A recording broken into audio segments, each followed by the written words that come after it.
সংবিধানের 123-2 অনুচ্ছেদ অনুসারে 90 দিনের মধ্যে রাষ্ট্রপতির পদত্যাগের 90 দিনের মধ্যে নতুন রাষ্ট্রপতি নির্বাচন করতে হবে। গতকাল ছিল 23শে জুলাই, 24শে জুলাই।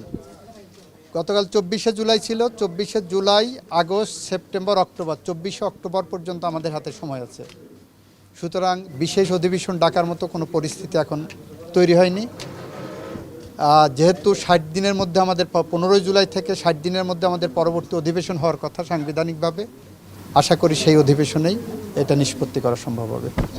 আইন যখন ব্যাখ্যার প্রয়োজন আসবে তখন ব্যাখ্যা দেওয়া যাবে। আচ্ছা sir, this is too early to make any comment. উনি যে রাষ্ট্রপতি দায়িত্ব নেওয়ার আগে যে অভিযোগগুলো আছে সেটা দেখা আমরা যাচাই বাছাই করে দেখব, সময় হলে দেখব। এমনি হওয়ার সুযোগ আছে কিনা, এইটা যারা করেছেন কি উদ্দেশ্যে করেছেন, তাদের উদ্দেশ্য কি, সৎ উদ্দেশ্য না অসৎ উদ্দেশ্য, এগুলো দেখি। এই রাষ্ট্রপতির কথা বলছি না আর কি, এই যে কোনো রাষ্ট্রপতি দায়িত্ব নেওয়ার আরেকটু আগে ভালো করে দেখব।